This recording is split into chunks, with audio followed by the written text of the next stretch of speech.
Today we are talking tight ends and a little bit of offensive line, maybe.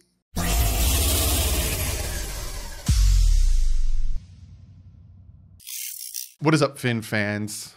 17 days. 17 days until the start of the draft. But today we're talking tight ends, which you probably already have a feeling how this one's going to go. But we're talking tight ends today. We're also going to be talking comment of the day. I wanted to talk about offensive line, and I wanted to talk because on Twitter, if you haven't yet, go follow me on Twitter. There's this whole debate whether a good offensive line, an elite offensive line, is important to win a Super Bowl. And I was doing a lot of research. Quick, so you don't see what what I've done yet. I was doing a lot of research. I'm not done, so I'm thinking to myself, I'm going to make this its own video where I talk about offensive line and how important it is to win championships, to get to the playoffs, to get to the Super Bowl consistently, and how important offensive line is. So it's not going to be comment of the day today. I know I told you guys on Twitter that, hey, maybe comment of the day. It's just too important and too big of a need to make it a little comment of the day at the end of the video. So it's going to get its own video with all the research and stuff that I have to continue doing. So this comment of the day is a little bit different, but yes, we are going to be talking about tight ends today. But before we jump into that, and don't worry, I time-stamped when I actually start talking about tight ends. So for the people who hate me doing these spiels before I get into it, you see the little divot there. You just move the cursor over and get to where you want to do. But I got to shout out my guys at patchvibes.com. You go over there, use the promo code DDW, get yourself 20% off on patches. They have pins. They have this awesome new t-shirt. Joe Robbie Stadium, it has written on it. It's obviously not Joe Robbie Stadium, but Joe Robbie Stadium, and they got the new stadium on it. And then on the back, I don't know if you could see on my shoulder, they got the logo. Go cop yourself one. Use the promo code DDW. You get yourself 20% off. Also got a shout out to new members, Johnny Warren and Noah Rowland. Thank you guys so much for joining the membership. If you notice, you got a nice little icon next to your name. And when we're live on the 29th, you get nice little icons and all these little perks and stuff for being a member. So if you want to join, link below. Also, Patreon is linked below. So now that I'm done with my spiel, you guys who have fast forward, welcome. Hi, you missed nothing. You missed everything. I gave the codes to unlocking the secrets of the universe, and I talked about what the world is doing, and I talked about so much. So if you fast forward to this part, you really missed out on a lot. You missed out on nothing. But we're going to be talking about tight ends. Now, do the Miami Dolphins need a tight end? And that's also a very big debate because the Dolphins, few people have mocked them taking Kyle Pitts. And a few people who like Gesicki. I do like Gesicki as much as some people think I don't. I actually really like Gesicki. Think, oh no, if we take Kyle Pitts, that means Gesicki's gone. I'll talk about that a little bit later because, again, I am rambling too much and people don't like when I do that. But let's jump into this. Top 5 tight ends in this NFL draft. I don't think it's going to be a big surprise, number 1, but let's keep the suspense. Number 5 for me is Hunter Long, Boston College tight end. He's 6'5", 253. Now, with these tight ends, I'm going to give you a snap breakdown of when they lined up in line, essentially right next to the right or left tackle, or when they were out in the slot. So for Hunter Long, he had 425 snaps in line, and he had only 224 snaps out in the slot. So he's more of an inline guy. He ran a 4.63 40, had a 32.5-inch vert, and a 10-foot 2-inch broad jump. So he's a little bit of a versatile guy. But looking at him as a player, right, he's that ideal tight end. He's got the size. He's got enough speed to win down the field, but he's that big guy. Like I said, 6'5", 253 pounder. He's got that ideal tight end shape to him, right? Classic tight end ball skills.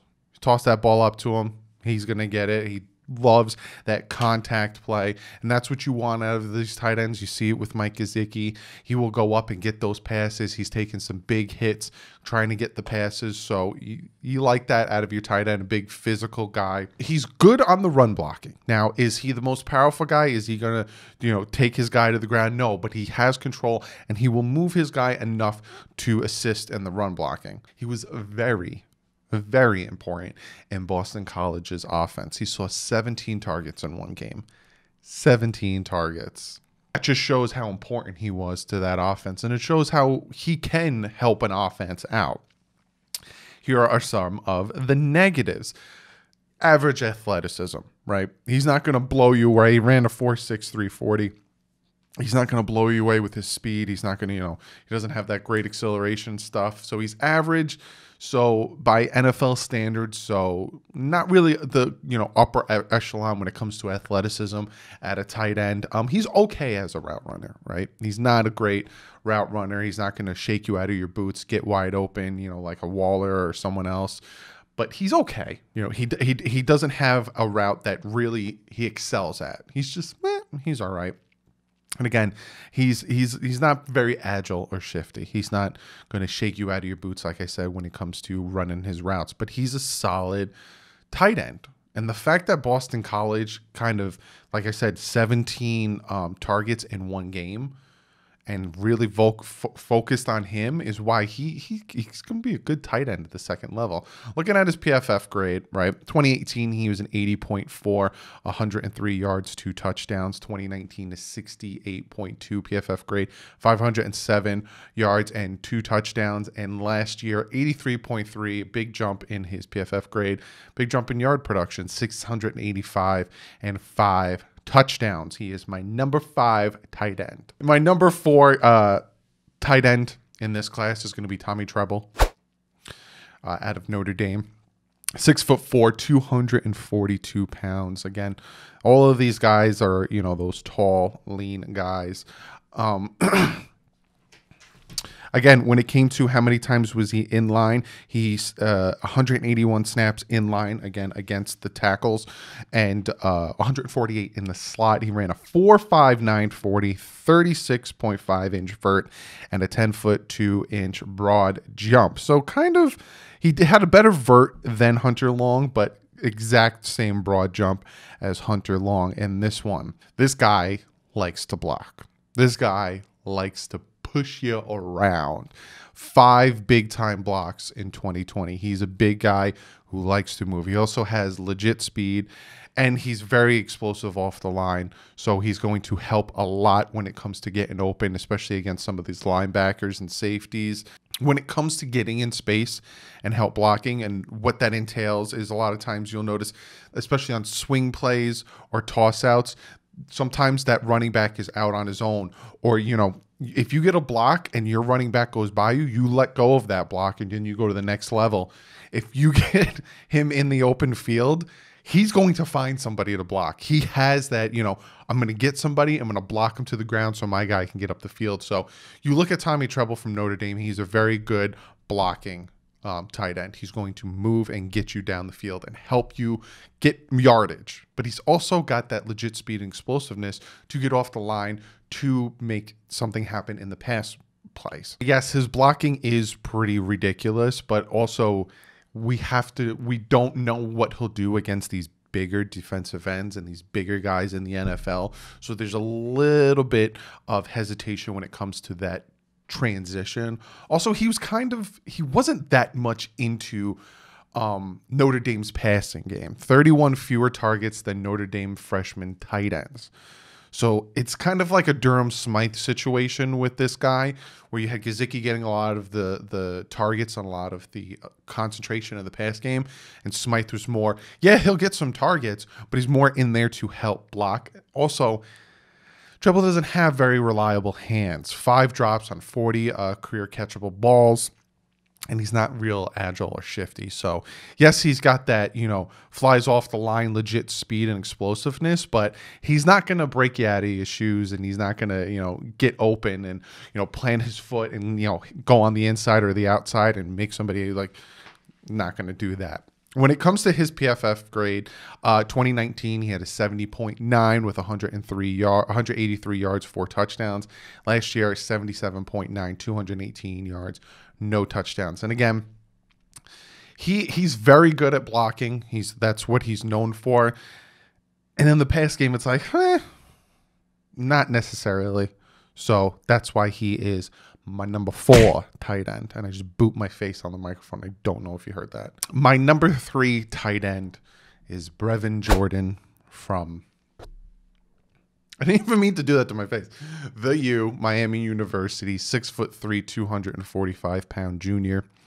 Ran a 4.56 40, a 31-inch vert. He was in the slot 402 snaps, and he was in line 423 snaps. Kind of gives you an idea of what Reginald Jordan did with the Miami Hurricanes when he was in the slot.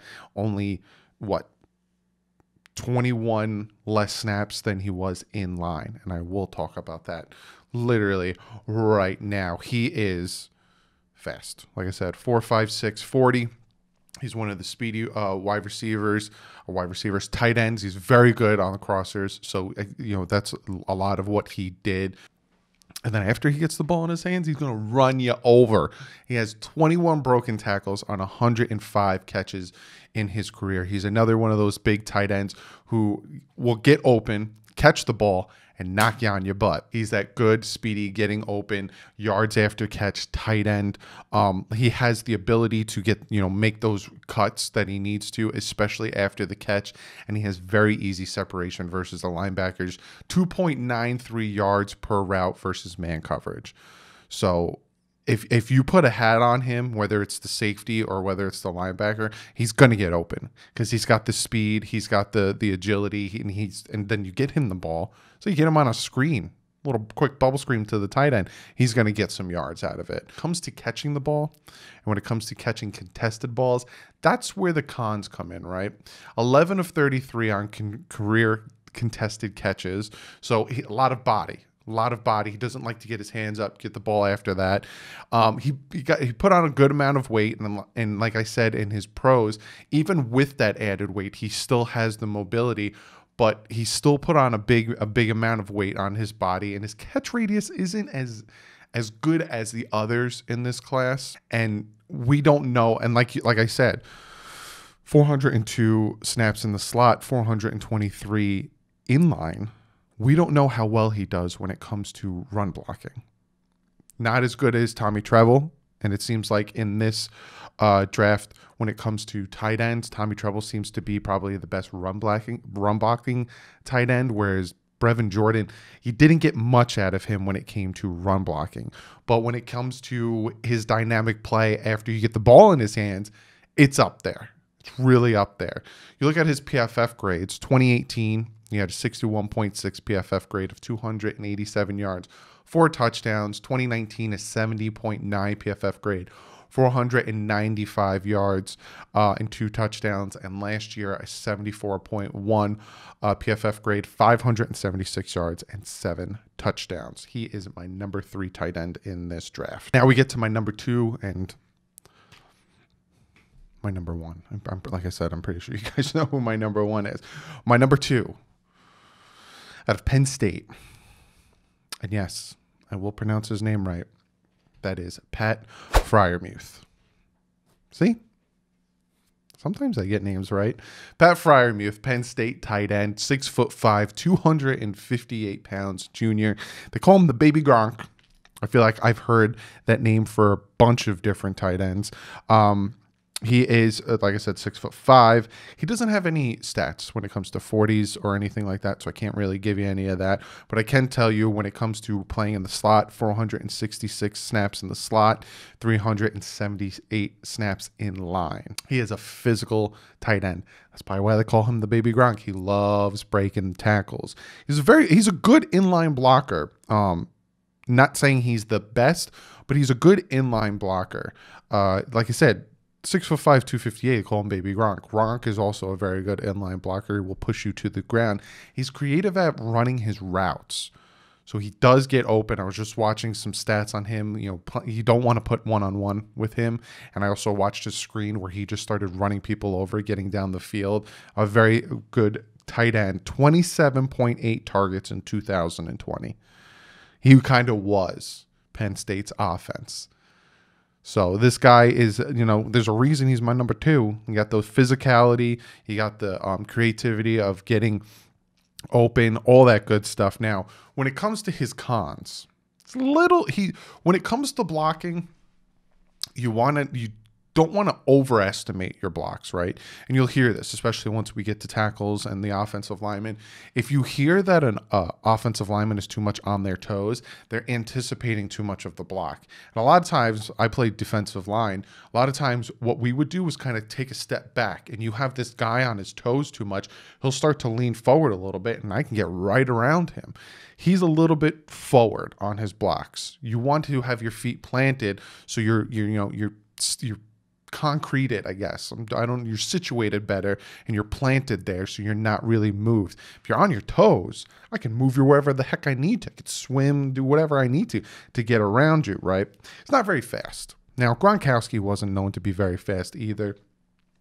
I'm looking at PFF right now, and they said an NFL comparison, a poor man's Rob Gronkowski, which is hilarious to me. Rob Gronkowski runs like he's a robot or Frankenstein. Horrible knees. We all know Miami Miracle, a thing of beauty.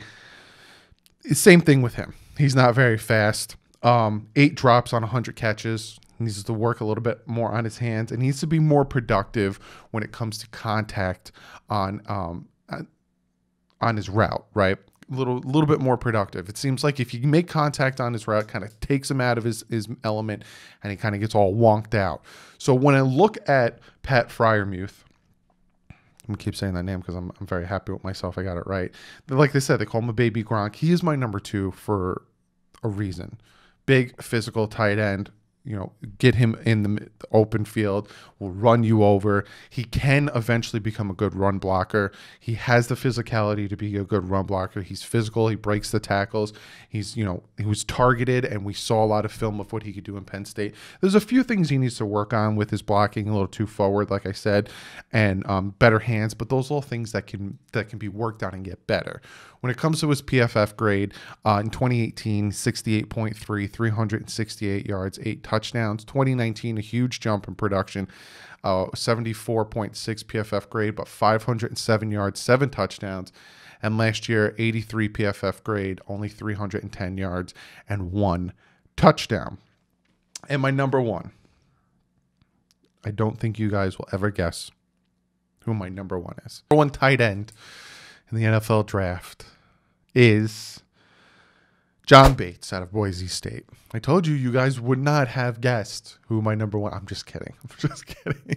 Imagine I did that. That would be for getting clicks and riling you guys up. But no, obviously, our number 1 tight end in this draft is Kyle Pitts out of Florida. He is 6, and I didn't say Florida State. I remember one year I was doing my prospects video, and a guy was out of Florida State, and I said Florida, and I got flack for that. I will never do that again. 6'6", 240 pounds, ran a 4.440. A 4.440. A 4.4440. Jesus. Fast. 33.5 inch vert, 10 foot 9 inch broad jump. He did 22 reps of 225. He has an 83 and 3/8 inch wingspan. I don't know what mine is.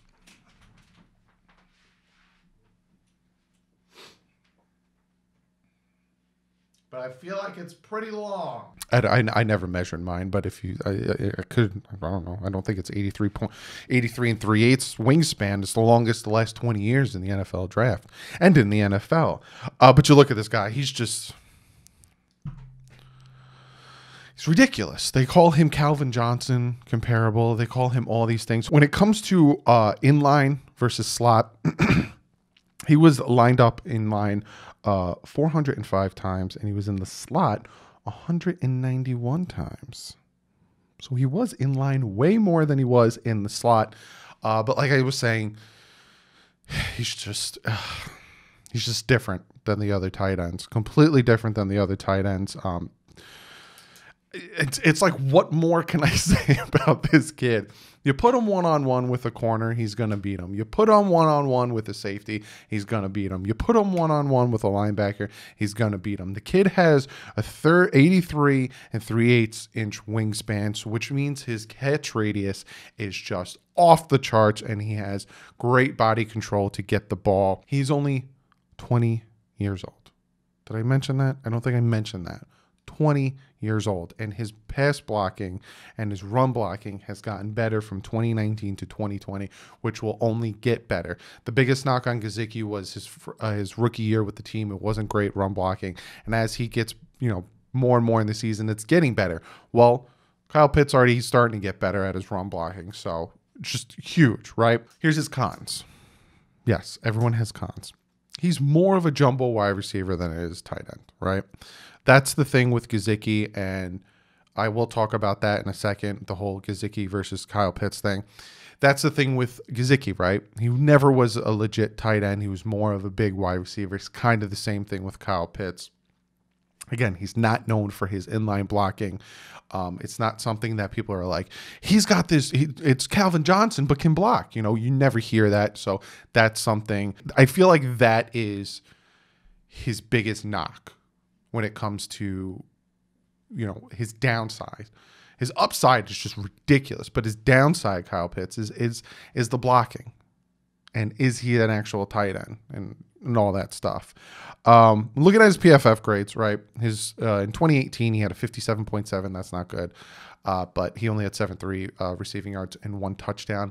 2019 he had a 70 PFF grade, 649 yards and 5 touchdowns. And last year, 96.2 PFF grade. That's pretty good. 770 yards and 12 touchdowns. But those are my 5 tight ends.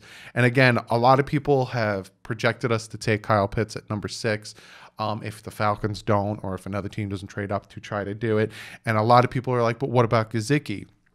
And I think I'm going to make a specific video on this before the draft. And again, that's another, I might have to put the O-line video. You might start getting a lot of videos, so I hope you guys enjoy. Hit the subscribe button, because I need to talk about Gesicki if we do get Kyle Pitts and how they'll mend together, and can they mend together. And I do think they can. I talked about that a little bit, that say the Dolphins take Kyle Pitts, who seems like a ridiculous talented player and someone that doesn't come along every day, kind of can't pass those up. Yes, Gesicki and Pitts can work together. They, Shaheen and Gesicki did it. Smythe and Gesicki did it, and they all had this cohesiveness with the 3 of them. That Gesicki wasn't even on the field when Shaheen got a tight end and Smythe got a tight end, but he's running down the field going after him.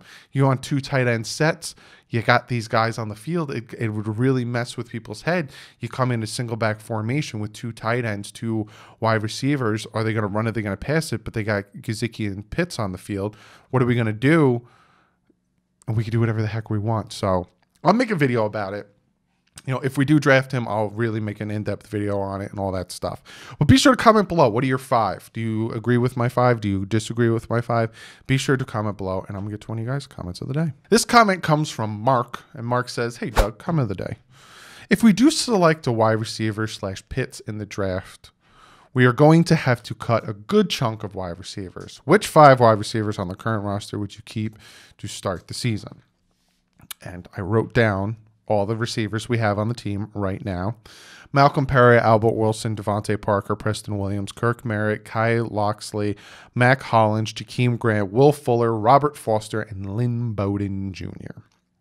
Now, say the Miami Dolphins take Kyle Pitts, then you don't really have to worry about who we have to cut at wide receiver, because Kyle Pitts is a tight end. I know a lot of you guys wanted me to put Kyle Pitts in with the wide receivers, but no, he is a tight end and he'll be on the roster as a tight end. It's like saying, hey, Gesicki should be listed in with the wide receivers. No, that's just not how it works.